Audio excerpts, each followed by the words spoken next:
Today is November 16th, 2015. I'm Barbara Seidel, and as part of MIT's Infinite History Project, we're speaking with Professor Hugh Herr.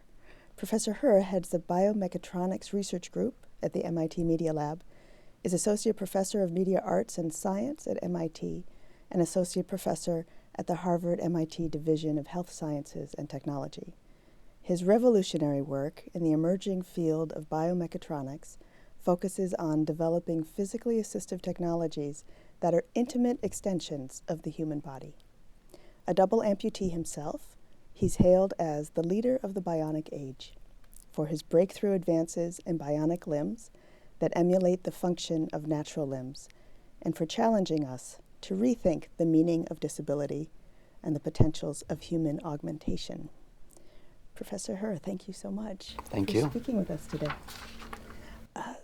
So it's well known that you are a prodigious climber and have been since a very young age.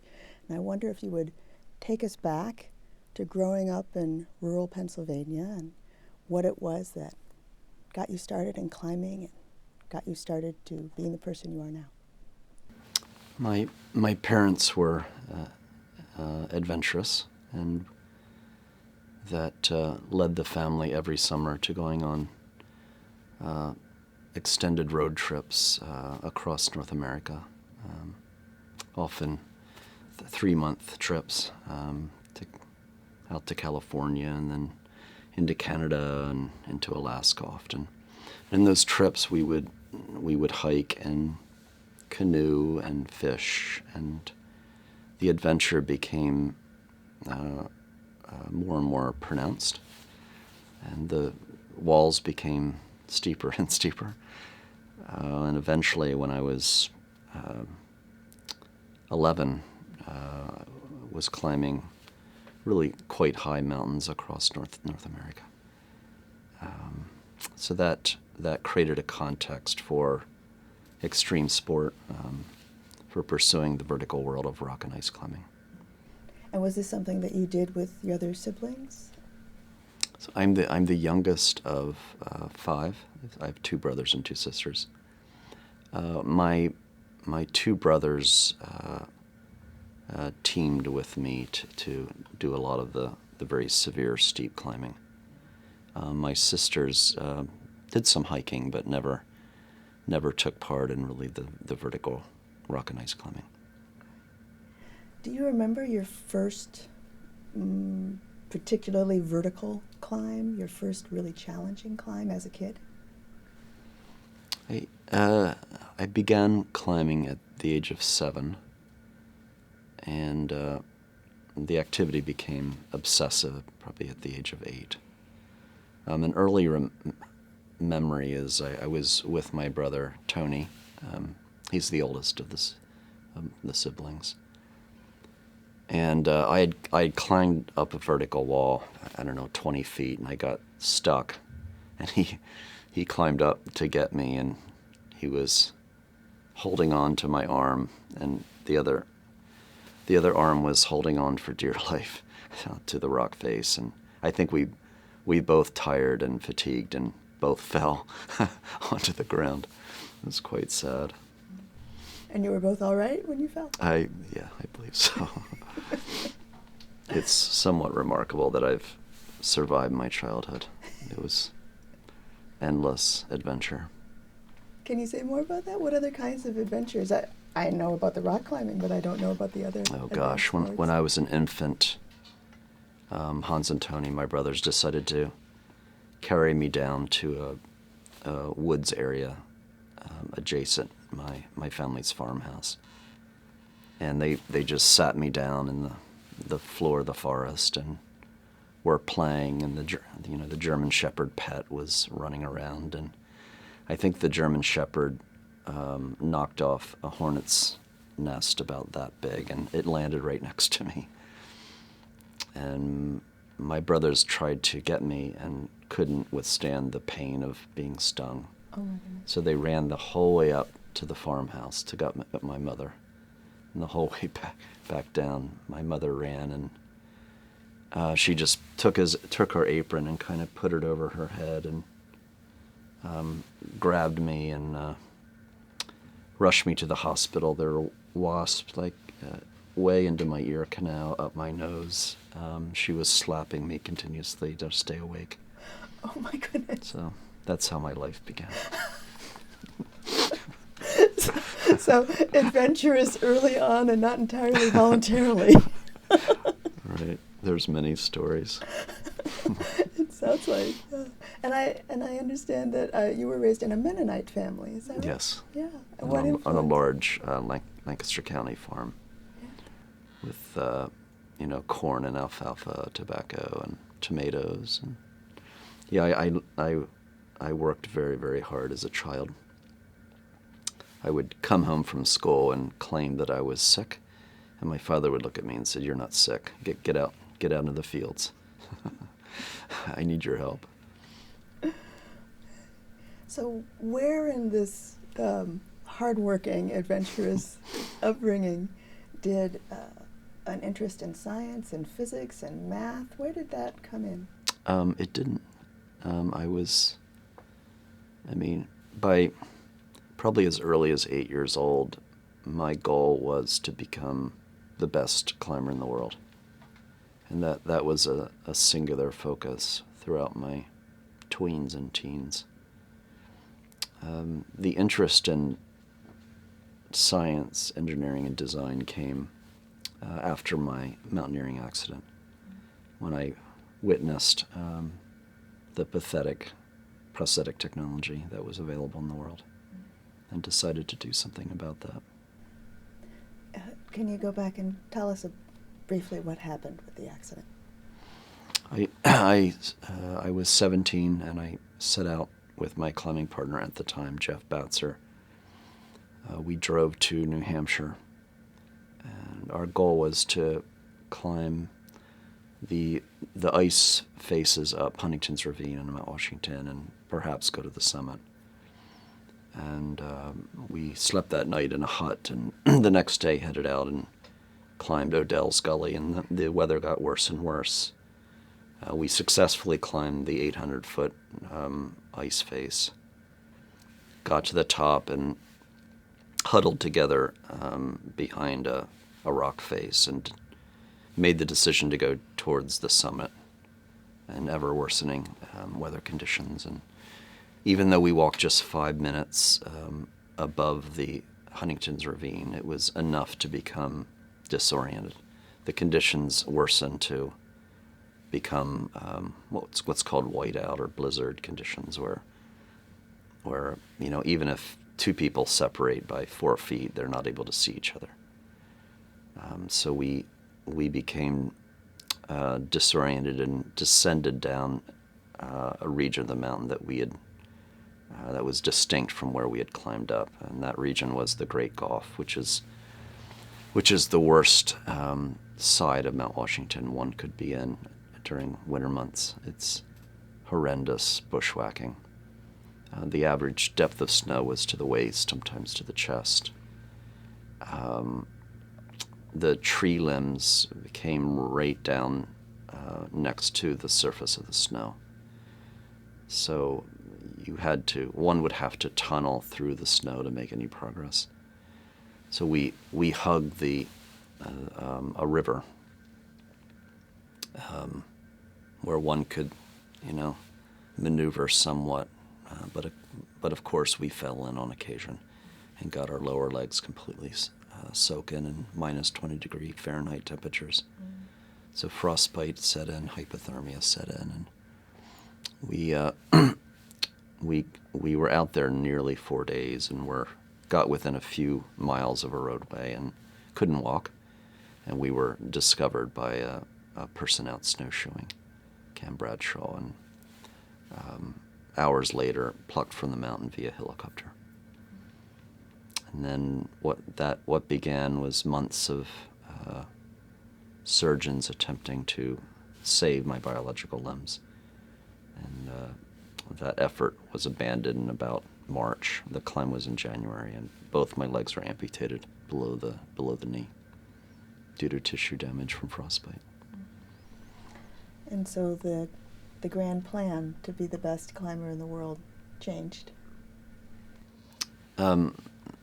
where there was I guess a semicolon perhaps.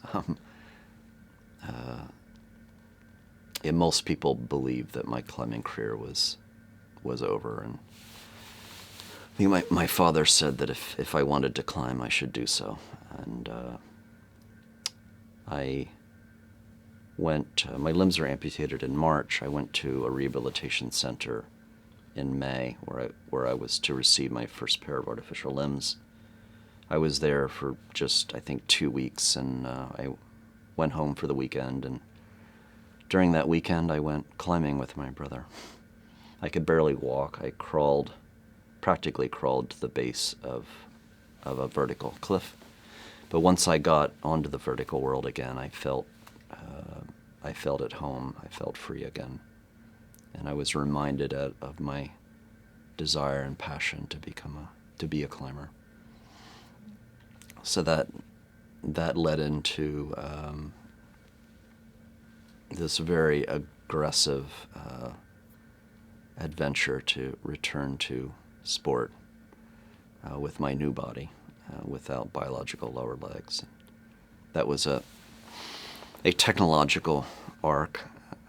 I quickly, initially, one tries to make these artificial limbs look like biological limbs, but I quickly abandoned that notion and told myself that what mattered was function, and they need not look human. So I asked the question, what is kind of optimality for climbing rock and ice surfaces for lower limbs? And what I ended up with was distinctly non-human. The foot didn't have a heel. It was the length of a baby's foot. Its angular orientation relative to the longitudinal axis of the leg was odd. It's not something one could walk in. And that was one foot, and I made the feet interchangeable, and I had feet for ice climbing with spikes. I had feet for climbing rock fissures with a wedge shape and vertical blades that are coated with compliant rubber. I made my height adjustable. I could be probably 4'5" up to whatever height I wanted to be, given that both of my legs were amputated.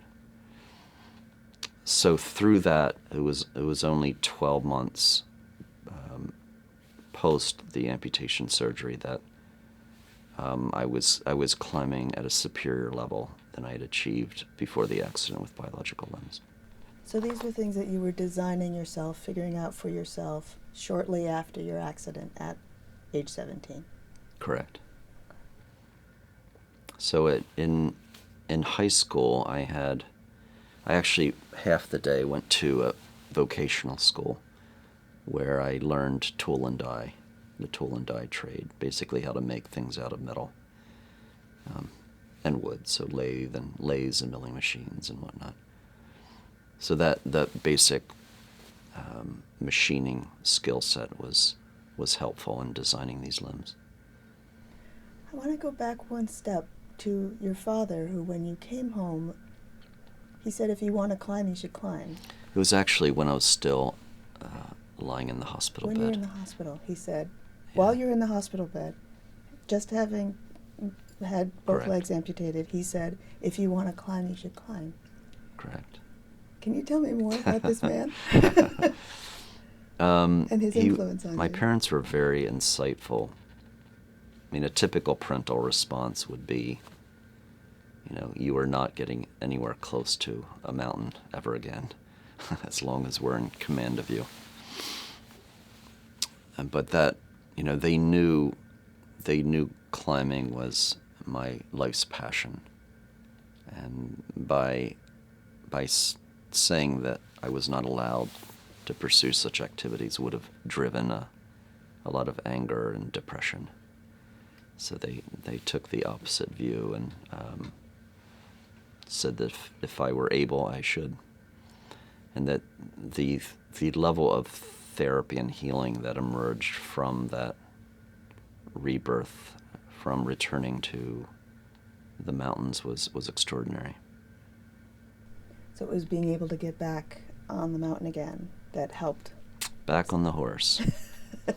And it's a very American story. It is. You fall off the horse and you get on again. Pull your cow boots on and go. And go faster. Go faster. Get on the horse and go faster. That's a very American mythical story. That it improved your climbing. Right. Were there other people in your high school or in your childhood that were persuasive? This is a tremendous amount of drive in a 17-year-old. Starting with a 7-year-old and then an 8-year-old, a tremendous amount of drive to have that focus. This is what you wanted to do. You, in a classic storyline, you've hit a major obstacle and overcame it. Were there people who helped you be that focused and that determined? I think it's an innate behavior or property that I think it's part of my genetics. So I would say there are certain people, such as my parents, that allowed me to be odd. And odd I was. As a child, I would just sit alone and rock and stare into space for hours. What I was doing was imagining a future. I lived in the future.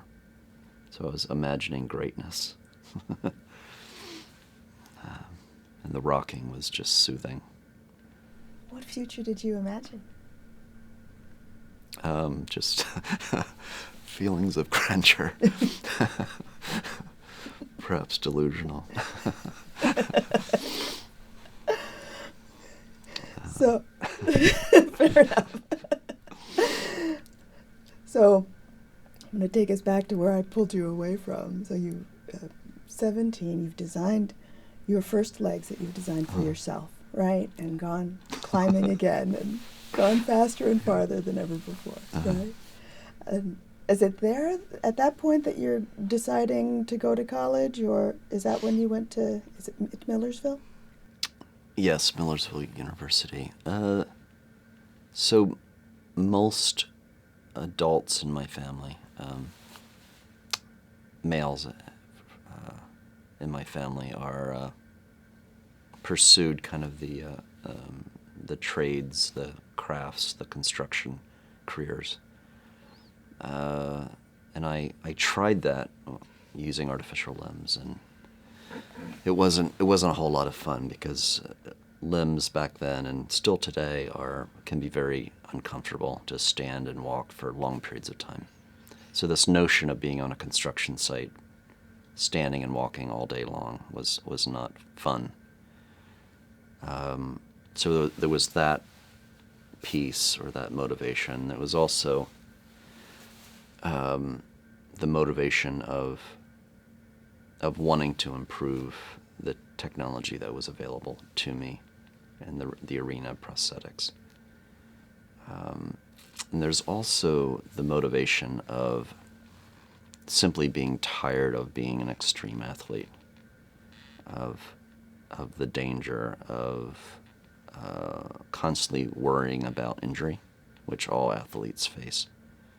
Because if I just, if I blow out a tendon, my career's over. That's a level of anxiety it's difficult to live with for a decade plus. So I wanted to do something very, very different with my passions, and so that led me to going to college.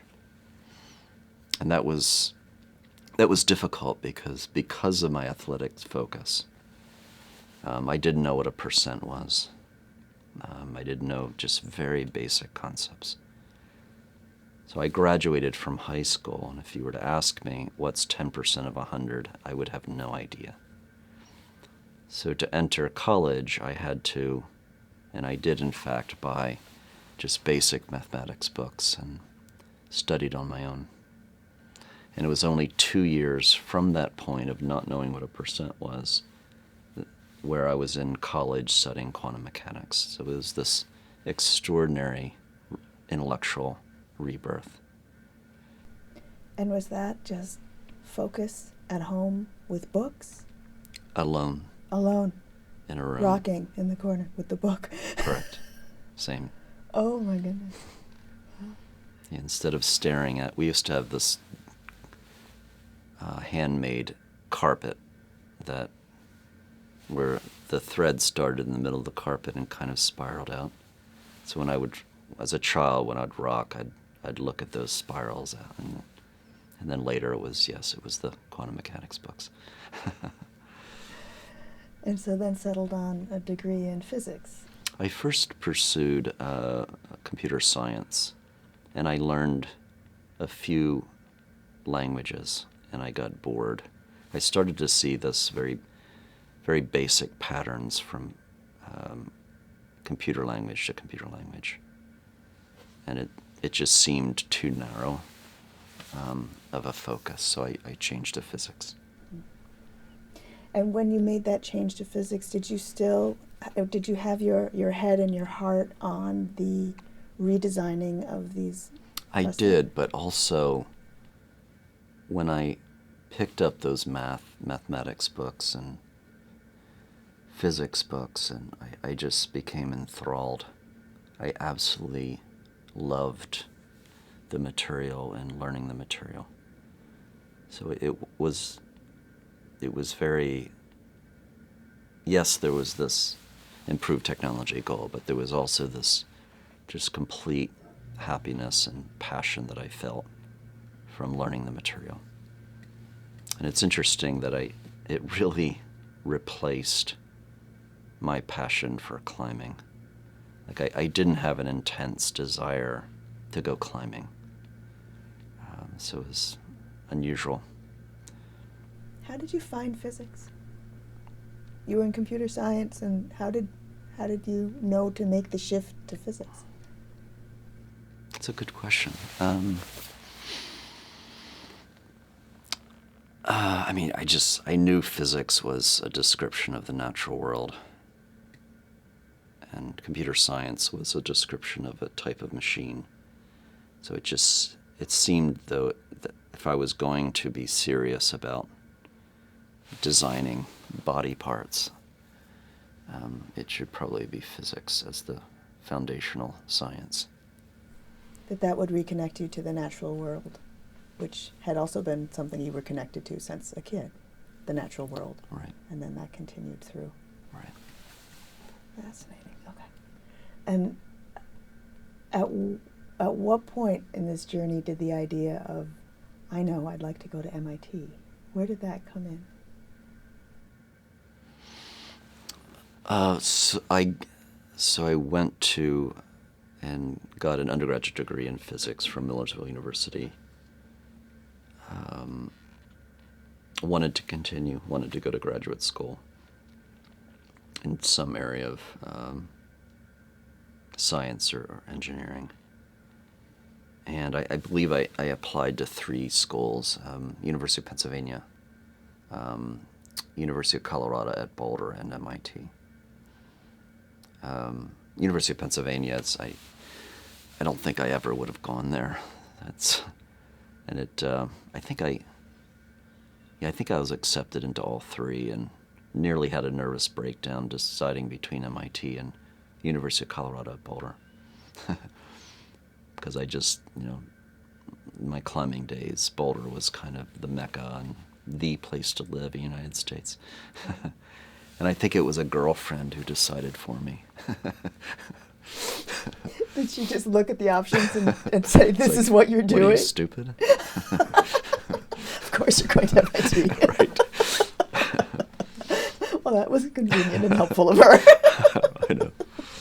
Yeah, bless her soul. And so, small-town boy growing up on the farm in Pennsylvania, going to the small local public university, and then you're moving to Boston and showing up at MIT. What was that like to land on it? When I arrived at MIT, finals were just getting started because, when you're in the buggy and you go. It's like takes a long time. Just kidding.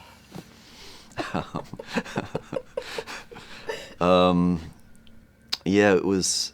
Yeah, so Millersville University, the physics department is very, very good. It's a remarkable educational deal because the physics classes are not hundreds of students and one professor and 3 TAs. The classes are 5 students, 8 students to a professor, and very, very extraordinary physicists.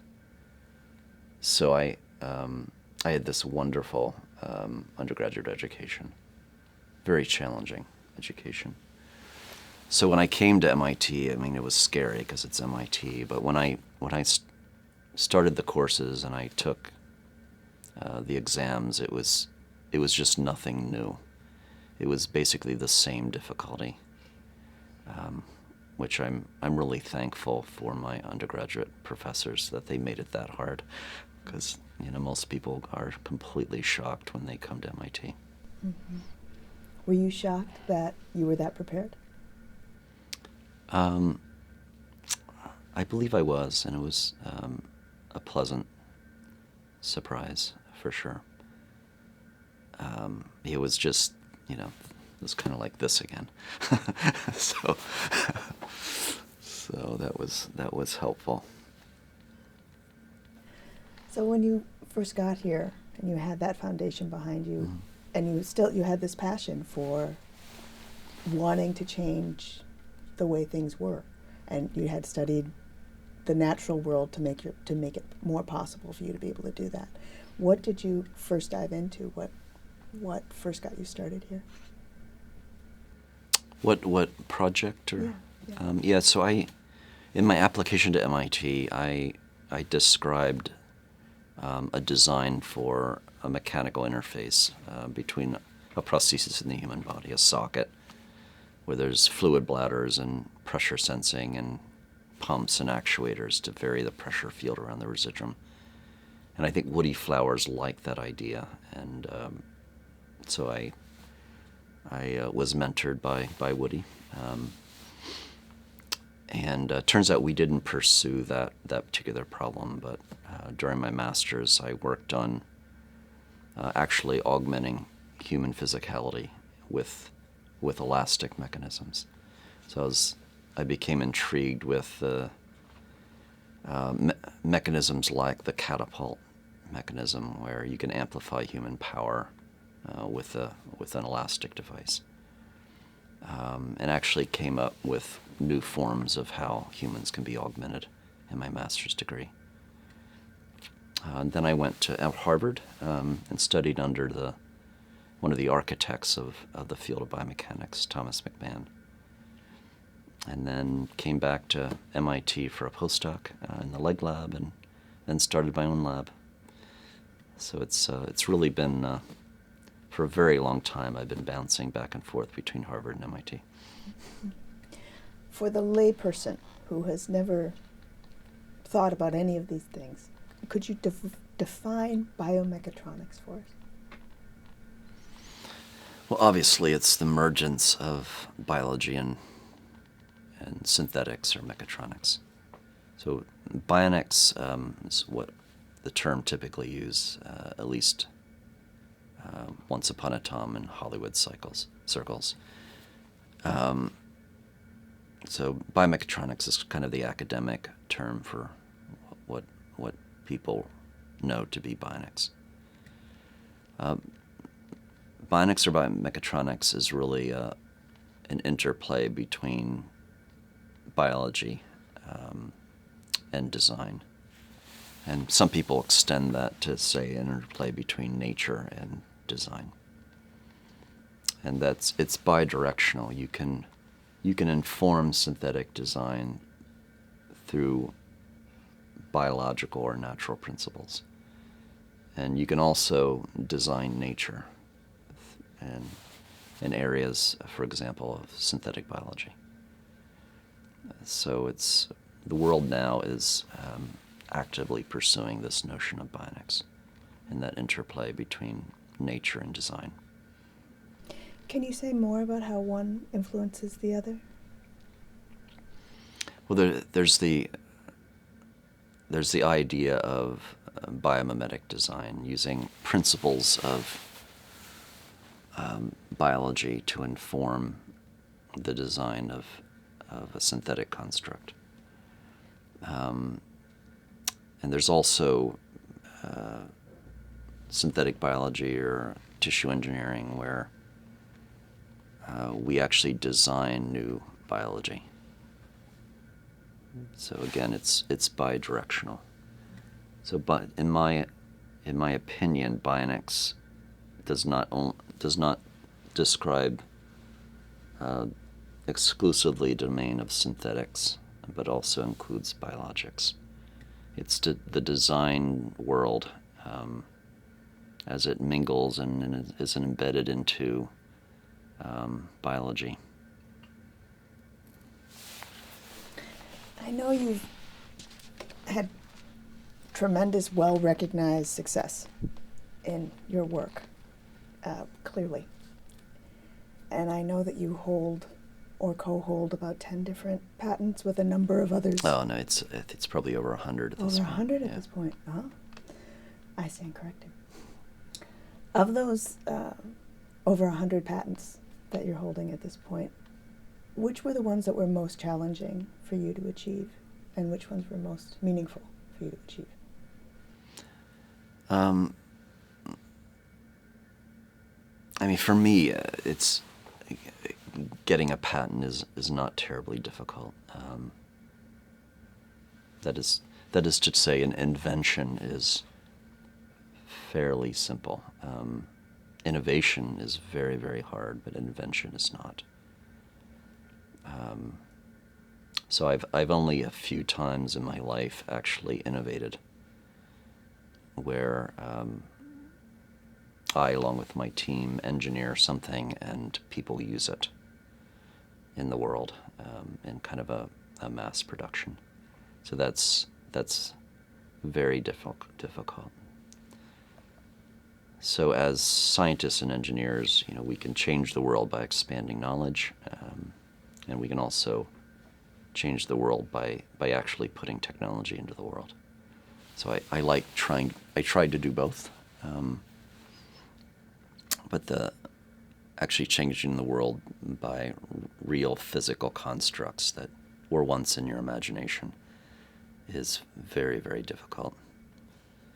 And the time scale is it takes me at least a decade every time I birth a new technology. Mm-hmm. Of the new technologies that have been birthed, which one do you think has the most meaning for you, has created the most change that you've seen? Yeah, there's an artificial knee that I helped develop, and an artificial ankle, both prostheses.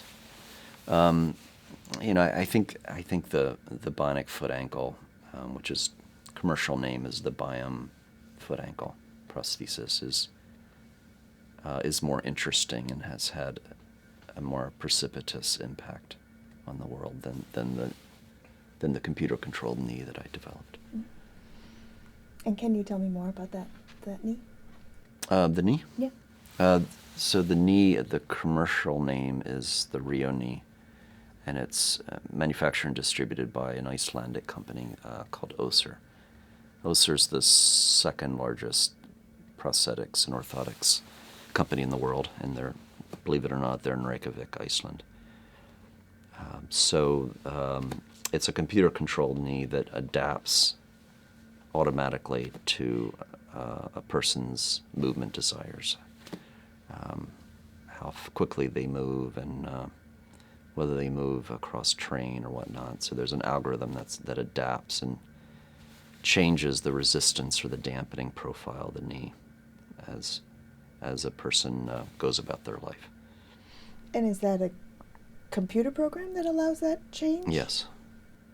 And the actuator or the variable damper uses magnetorheological fluid. So an oil-based carrier with small metal or iron particles suspended in the fluid. And if you put a magnetic field across the fluid, it stiffens. So by doing that, you can vary resistance or dampening about a joint.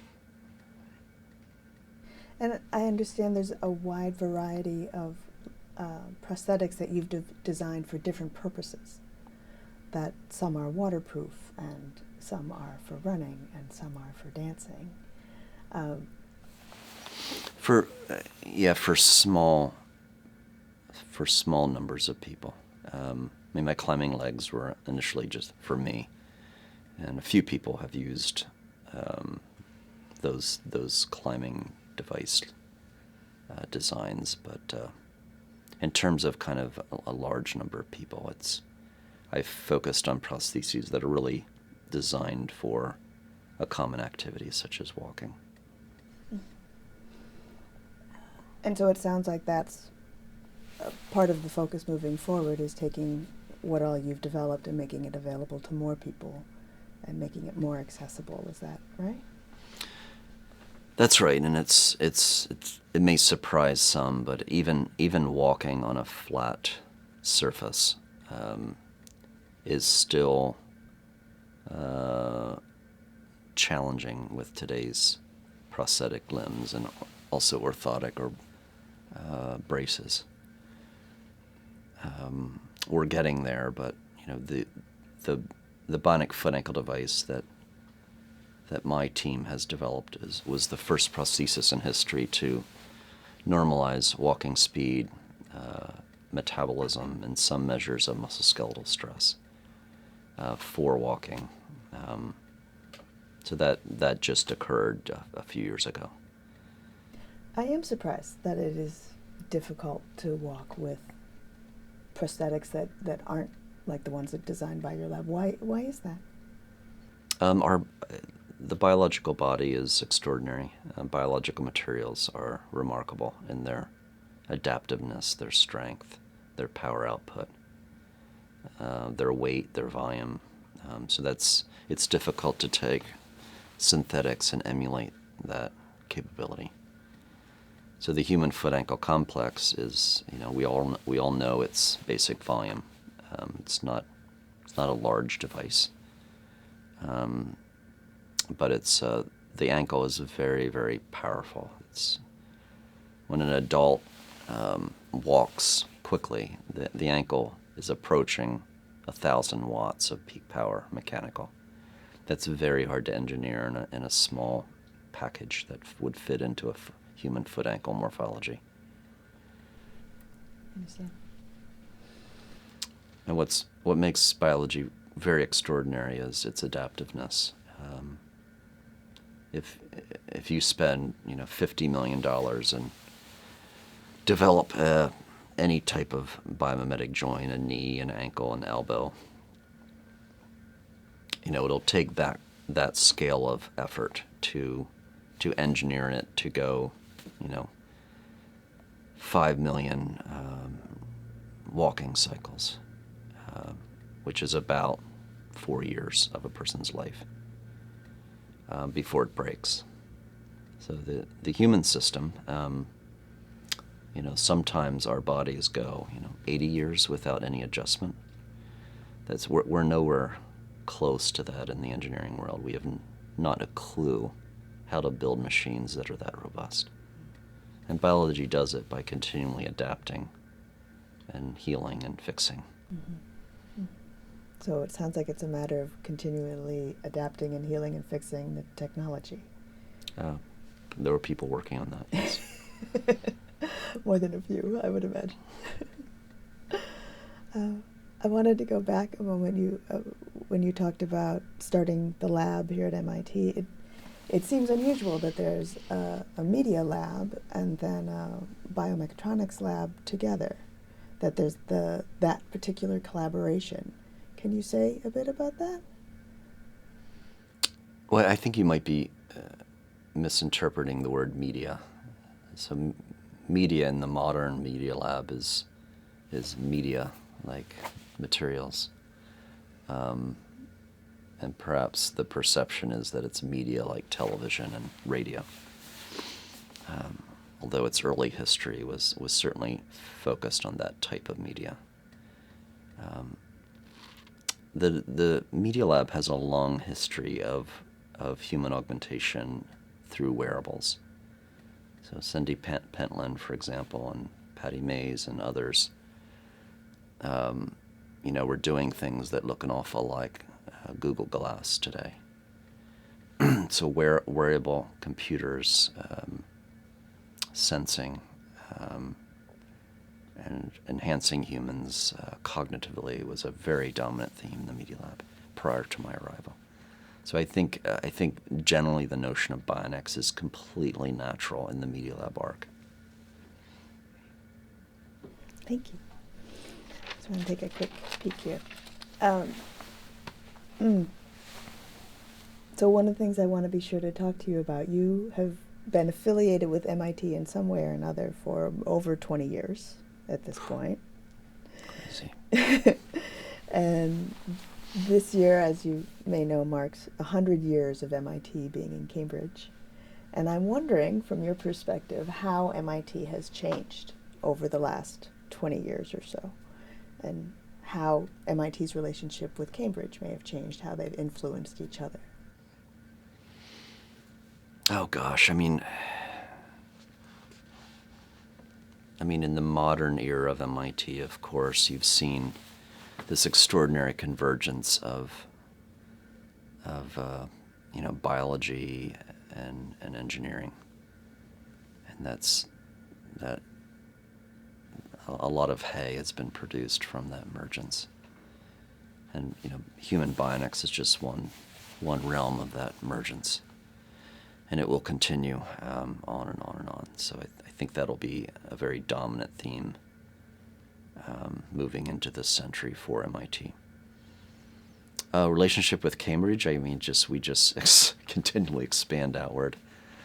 It just seems like every month there's a new building. So, just in terms of enough space, we're going to have to, think very carefully of how to expand MIT in terms of footprint. Mm-hmm. Thank you. And I also wanted to ask, over your 20 years at MIT, that how your experience of teaching has changed, and how your experience of working with students has evolved over those years. So I think the classroom at MIT is transformed from kind of a classic 1950s model of teacher and students, where the students are all sitting and peering up at the professor, to more and more the classroom being very active, very creative, where students are building things. So as they're learning about calculus and principles of biology and principles of physics, they're immediately applying those principles, those learnings, to their own projects, their own constructions, their own creations. So I think that model of hands-on education literally will be and is starting to become a revolution in how young minds are trained. And the whole notion of interdisciplinary work has also been a powerful influence on the way we teach and the way people are learning. So this elimination of silos defining former disciplines is very, very exciting. A lot of the interesting research questions and solutions occur at the boundaries between formal disciplines. So the melding of formal ways of thought has led to a modern-day renaissance. And you're seeing that across the Institute, not only in research laboratories, but also in classrooms. And how has that melding influenced your work, that cross-disciplinary approach? Oh gosh, we are designing and fabricating body parts for humans, and it's intensely multidisciplinary. So in my lab, we have physicists, we have electrical engineers, mechanical engineers, artists, designers, people that are just interested and are not trained in really anything, but are jumping into the hot seat. So when you build body parts, it goes beyond fashion design. It's aesthetics are critically important, and that the duality between human aesthetics and the aesthetic of a machine is an interesting interplay in design. I know you've spoken in the past about how there's an inclination to make it beautiful in a human way when it could be beautiful in a machine way, and to not. Can you say more about that? Can you speak to that? Well, from a design perspective, my goal is to make the bionic body part a similar shape to its biological counterpart, but to not look human at all, to not look biological at all.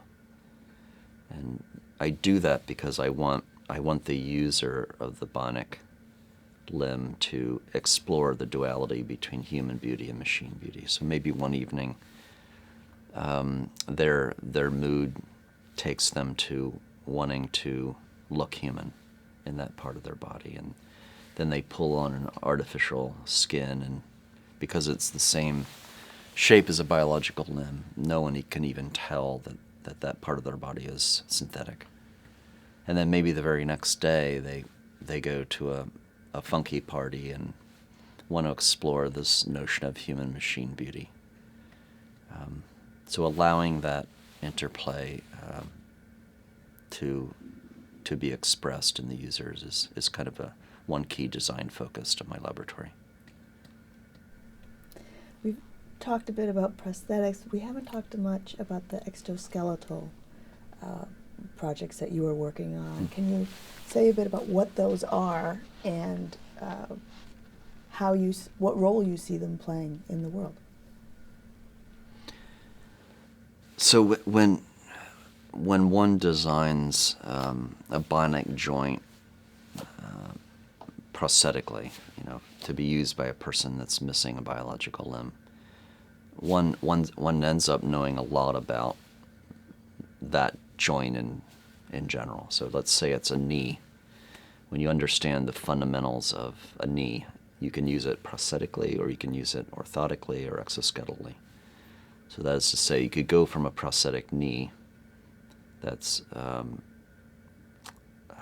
for a person that's amputated above the knee to a bionic structure that wraps around a limb that applies forces and torques on the limb to augment a person's physicality that has a biological limb. So we do both, and we develop both orthoses and exoskeletons. And orthosis is a medical device used to assist a person with some limb pathology, where an exoskeleton attempts to augment normal human physicality. So it wraps around a biological limb that has no impairment whatsoever. So we were the first group, research group in the world in 2014 to build a leg exoskeleton to augment normal human physicality in something as common as walking. So we were able to lower metabolic cost for walking with a worn exoskeleton.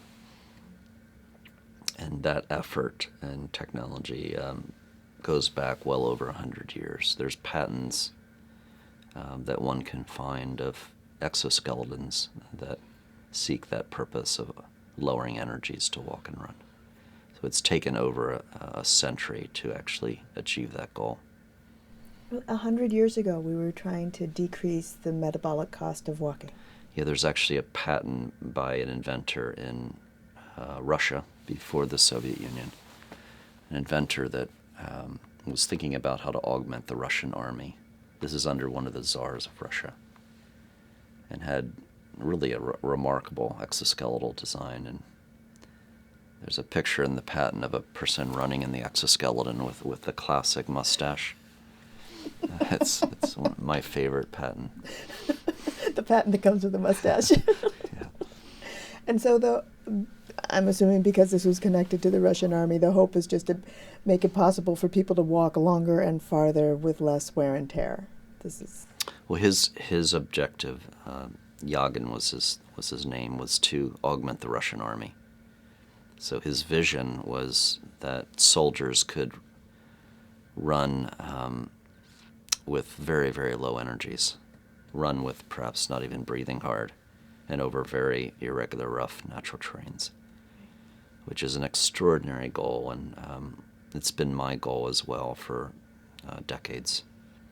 And then this was developed in 2014. Yeah, it exists now as of 2014. It exists for walking, and now we're pursuing running. So yeah, my vision is, my hope and my dream is that you walk down the streets of Boston, you walk across the MIT campus, and 10 years, and it'll be routine to see people wearing bionic structures, augmenting their physicality.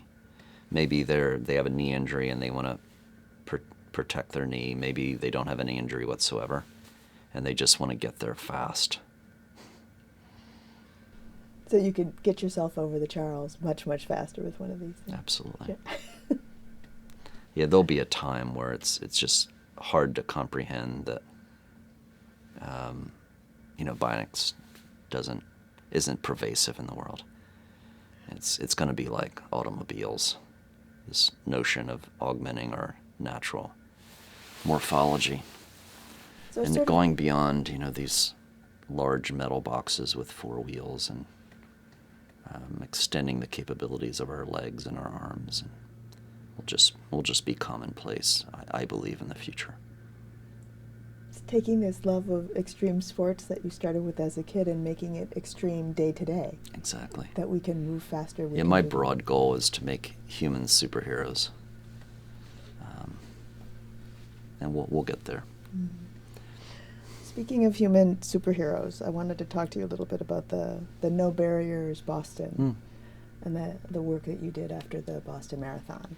So can you tell me a bit about your thoughts in creating No Barriers Boston and the work that you did? And so the No Barriers Boston Fund, the focus of those monies is to pay for prosthetic devices for persons that lost limbs in the Boston terrorist attack, where the prosthetic devices extend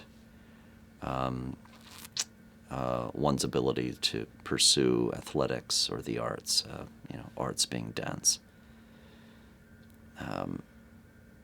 And there's a very practical motivation for doing that. It's hard to get an insurance company to pay for such limbs for athletics and the arts. So we thought it valuable to create that fund to help as many people as we're able to get such limbs that are so freeing. I mean, a lot of the people that lost limbs in the Boston terrorist attack were artists, were athletes, and to give that passion up is something I deeply understood is just unacceptable. Life needs to continue, and people need to continue to express. I know there's one dancer in particular who you worked with. Can you tell me about meeting her and the work that you did there? Yeah, so we've worked with a number of people that lost limbs in the Boston terrorist attack. One person is Adrienne Haslet Davis. We worked with her in the laboratory here at MIT to develop a limb that's demonstrably improved for dance. So we focused on the genre of ballroom dance, and we wanted to see could we could we develop a control algorithm for a powered foot ankle and enable something like a cha-cha or these various forms of ballroom dance. A paper was just published on that work, so I'm very excited about that publication, because it really, most prosthetic design is for repetitive activities such as walking, and dance represents this new frontier of non-repetitive, highly volitional movement patterns. We've also worked with others that lost limbs in the Boston terrorist attack. We fit a young girl recently with a leg that enables her to swim and to run across the beach, and so it's been very rewarding. It sounds like it. One of the things I have heard you say in the past is that no human is broken. It's the technology that's broken. Can you elaborate on that? When I lost my lower legs to frostbite, I was, the months following the amputation surgery, I was told that I was courageous for trying to climb again, and that word courageous in that context is demeaning. You would never say to a top athlete that they're courageous. So it means like, you're probably going to fail, but man, you have a strong spirit, and man, thank you for trying. It doesn't underscore any abilities or innate talents. So it's very interesting. In the 12 months, immediately following my amputation surgery, I was courageous. And then the moment I began climbing at a level that was superior to persons with biological limbs, I no longer was courageous. I became a threat. And a few fellow climbers actually threatened to cut their own legs off to achieve my unfair advantage. So that psychological arc on identity and identity of self and how society views an individual is really fascinating, and it's this extraordinary interplay between the individual, society, and technology. We've seen it play out a few times now in human history. Another classic case is Oscar Pistorius. He was winning everything in the Paralympics, and I think he got bored and started to run, just show up at sprinting races outside against persons with quote-unquote normal physiologies, and he would on occasion win those races, and that got the attention of the IAAF, the governing body of sporting events such as the Olympics. And they rushed to judgment and claimed that he was cheating and banned him from the Beijing Olympics. And they said, Oscar, if you show up and you qualify, you're not allowed to take part in the Olympics. So naturally that got the attention of the legal community and the scientific community, and we eventually got it appealed. But yeah, it's extraordinary.